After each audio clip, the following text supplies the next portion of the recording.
I'm Steve Johnson, News Director for theDove TV. Check out our other videos and visit our website at thedove.us. Thanks.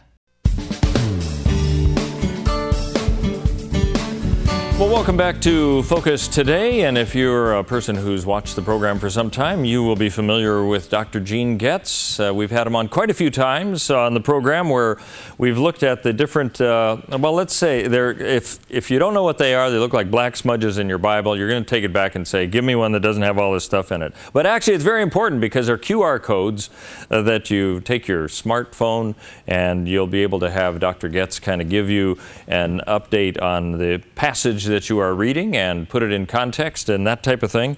It's good to have you with us, Dr. Getz. Appreciate it once again. This is like this is a marathon. I think you are our most known guest on Focus Today, I think.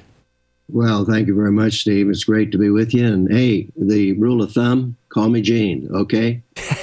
You know, I know that with these QR codes, from what I've understood, you are constantly updating these to, so it's not the same thing necessarily. In other words, like I just happened to open up to 2 Samuel chapter 14, and at the end there's a QR code that you have a principle to live by, which has to do with strengths and weaknesses. So if I were to go to that one day, you may actually have changed that the next time I go to it. Is that right?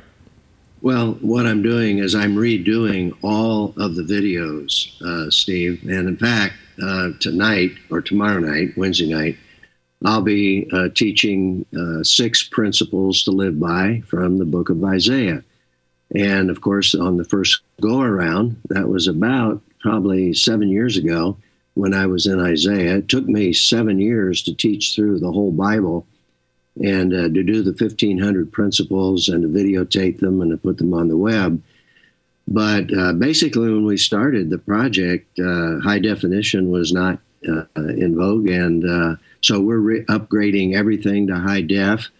I'm just now, since I've completed the whole Bible, I take a principle at a time. There are 1,500 of them, and I redo them. And obviously, I'm taking a fresh look at it.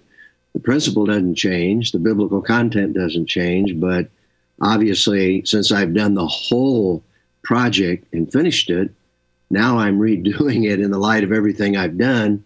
Hopefully, I'm doing a better job.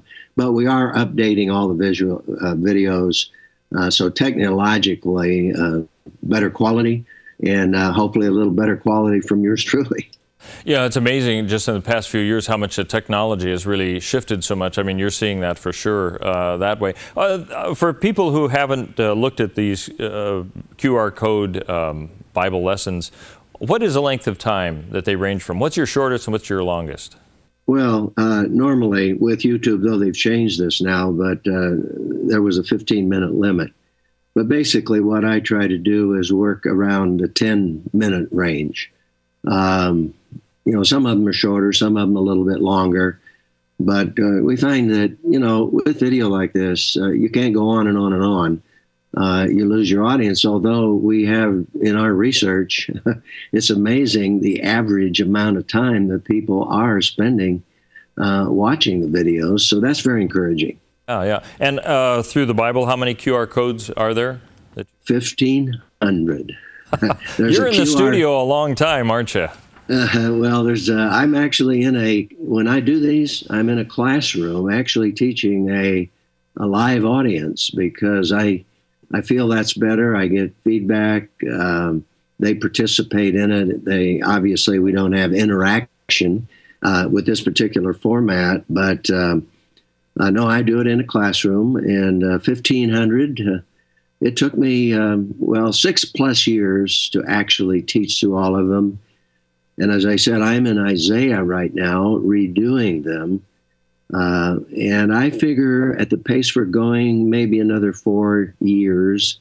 So you can pray for me. Yeah, that's amazing. Wow. I say, pray for me, I don't get too ugly. That's a Life Essential Study Bible. Well, let's talk a little bit about it. We're kind of going through a few of these things.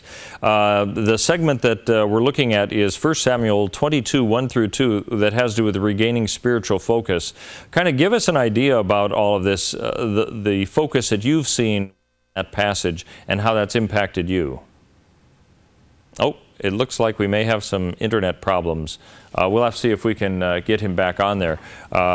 We had such a great signal until this happened, so I'll tell you what, we'll see if we can take a break, get him back online. We'll be with him in about 2 minutes. We'll continue into 1 Samuel 22 if you want to get your Bible out for that. We'll be back in 2 minutes here on theDove.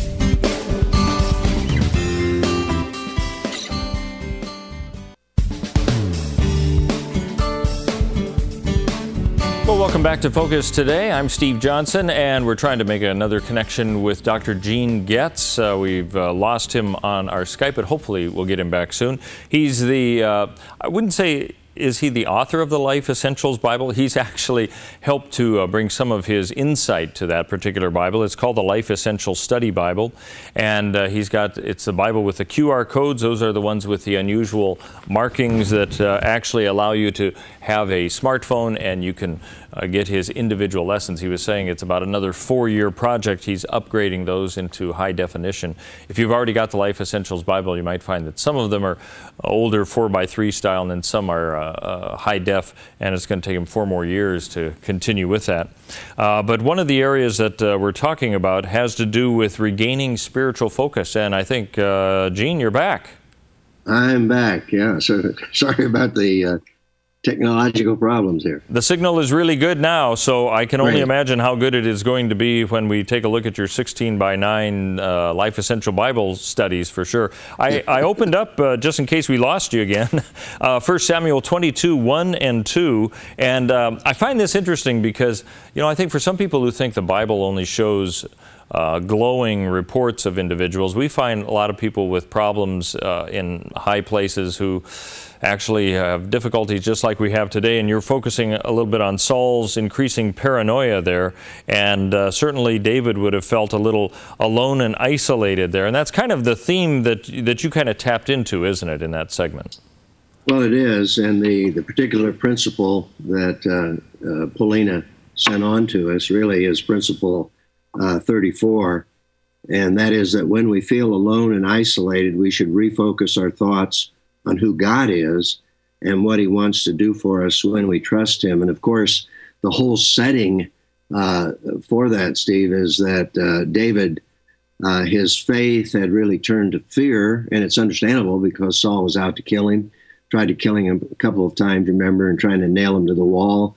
Jonathan helped him escape, but as he was escaping in that context, the real faith that David had, in previous situations, it turned into fear. He forgot, in a sense, what God did in helping him to take on Goliath or the bear, or some of those other great feats that God enabled him to accomplish.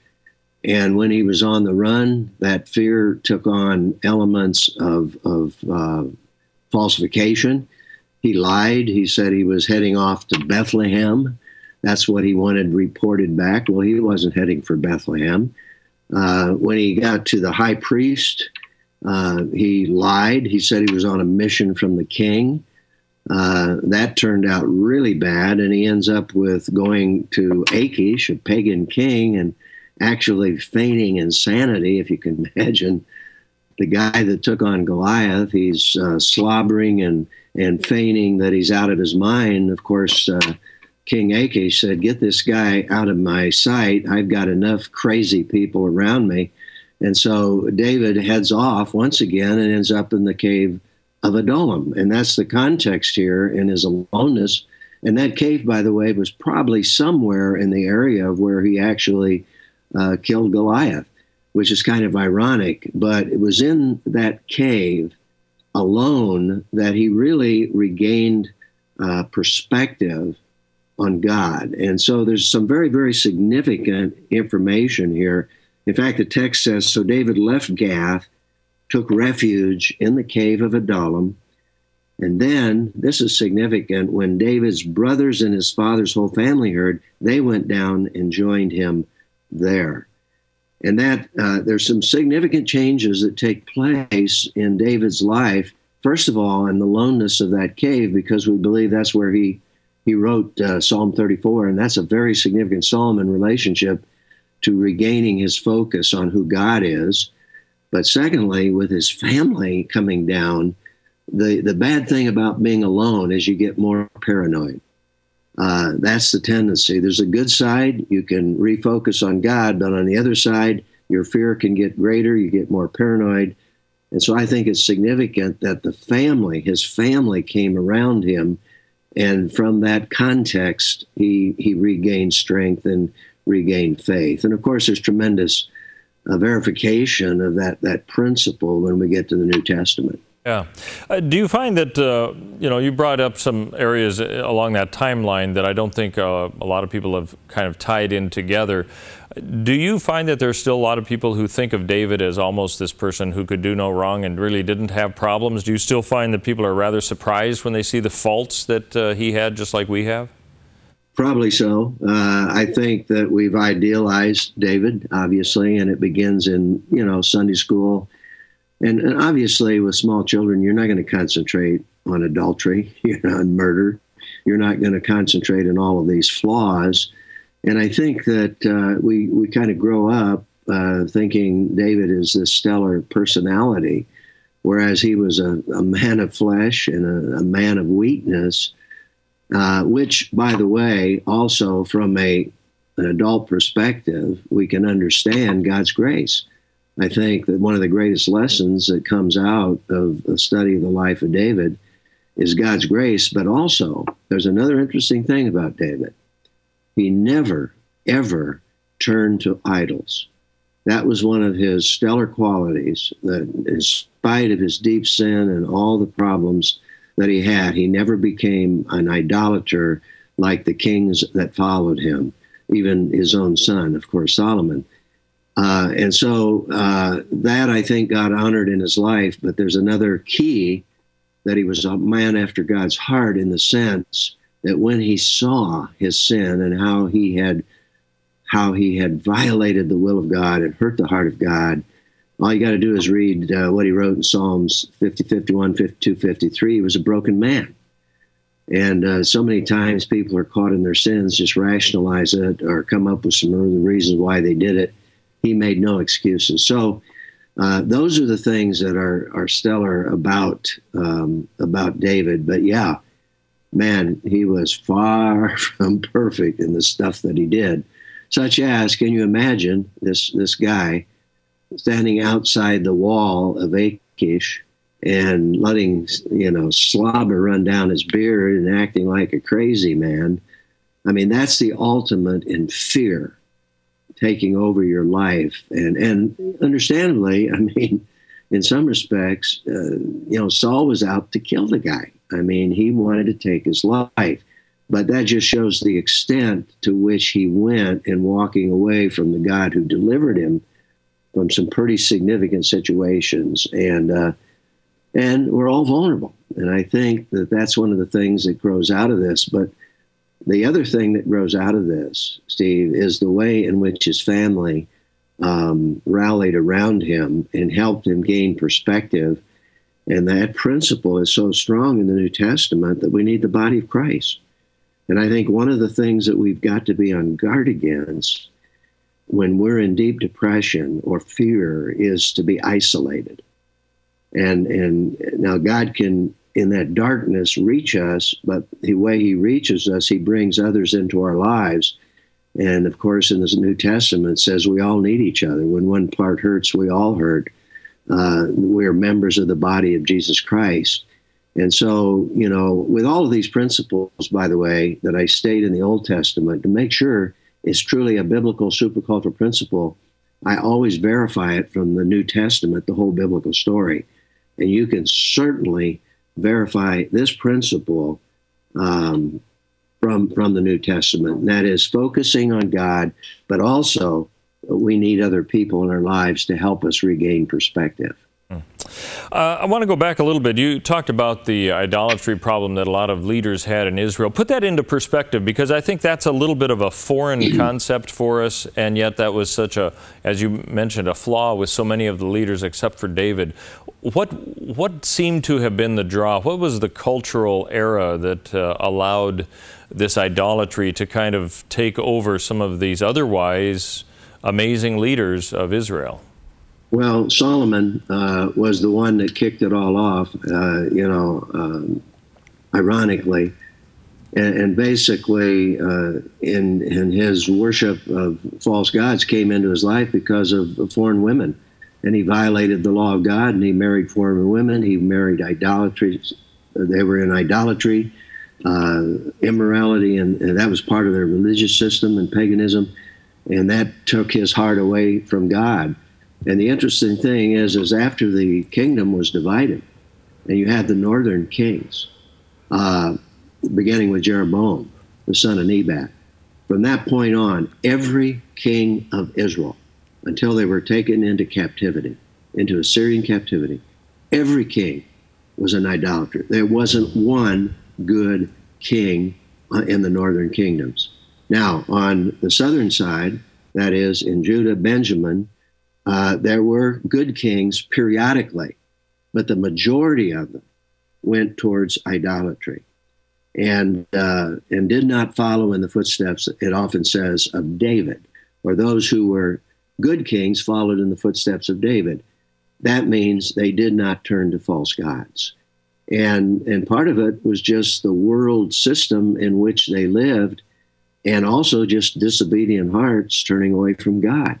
And it's a sordid story, and that's what then led to the Babylonian captivity. You have the Assyrian captivity, the tribes in the north, not one good king.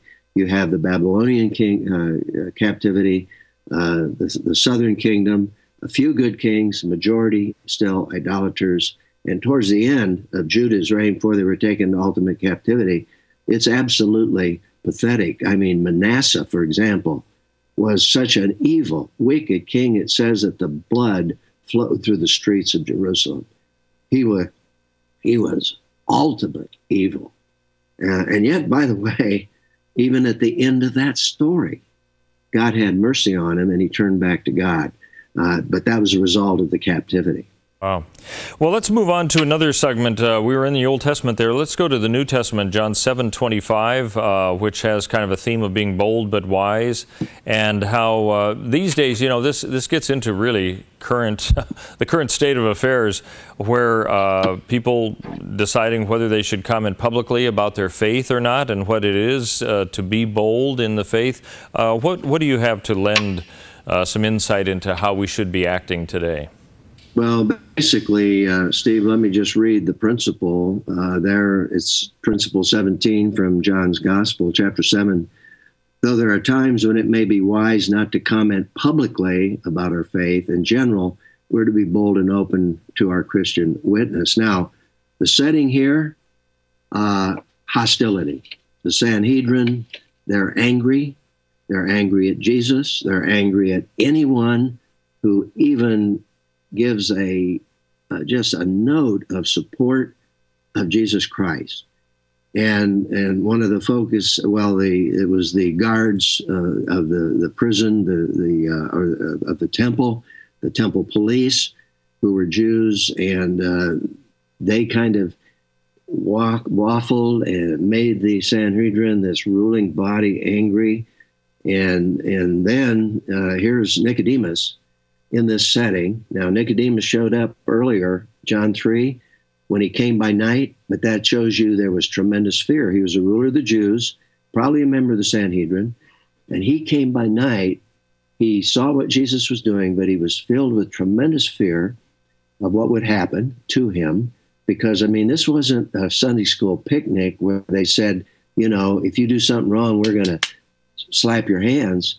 It was, if you do something wrong and follow Jesus, we'll kill you. And so this was intense. And here in this setting that we're just looking at, here in John 7, Nicodemus speaks up and said, can we judge a man? We haven't heard him. We're violating our own laws. And boy, they turned on him. And again, he went into a silent mode. I think personally at that moment, Nicodemus was probably a silent believer for fear. Now, we really see the ultimate in his faith when he was at Joseph of Arimathea and took down the body of Jesus Christ at the cross. No question about his commitment to Christ. But I think to understand this principle, we have to understand the context of fear that we're captivating people. If they even mentioned a little bit that they might think that Jesus is truly the Christ, truly the Messiah. Now, you mentioned just a little earlier, how does that relate today? Well, look at ISIS. Look at that situation. And, I think we have to be very, very cautious how we judge Christians who do everything they can to protect themselves. I just talked with a gentleman yesterday relative to another country where there's an underground church. And these people have to be wise as serpents, harmless as doves. They can't go out on the street and start talking about Jesus, or they're going to get killed. And we need to understand that there are times when Christians have to be very cautious in their public witness, or they're just going to be wiped off the face of the earth. Another little positive thing I heard just recently is that there was a group of Islamic women who were very close friends with Christian women, where there was no problem in this culture until ISIS came in. And these Muslim women actually, to protect these Christian women, gave them some of their paraphernalia, so they weren't even asked the question, are you a Muslim? They were protecting each other. So I think we have to be very sensitive to the fact that in our culture we have all this freedom, that we need to understand there are times when Christians have to be very cautious to even protect their lives. Now, where's the line? The line, obviously, is the line that we cannot compromise when we're asked to deny Jesus Christ. And that's where some of these men were beheaded, probably. And when they were asked to deny Christ, they were prominent Christians, deny Christ, they didn't. So that's true of what we see in the New Testament. So the principle is just, let me read it again. Though there are times when it may be wise not to comment publicly about our faith, in general, thank God, we're to be bold and open on our Christian witness. We're fortunate that we still have that freedom. Yeah, yeah. Well, and I appreciate your kind of putting it into context with some people will look at this as just old historical documents, but the principles are just forever relevant. And that's kind of what you're trying to do, isn't it, with the Life Essential Bible with your recordings? That's right. Yeah. And with the principles as are recorded in the Bible, every principle I've tried to word in a supracultural way. In other words, if the principle is not enduring, if it's not something that will apply anywhere in the world at any moment in history, then it's probably not supracultural.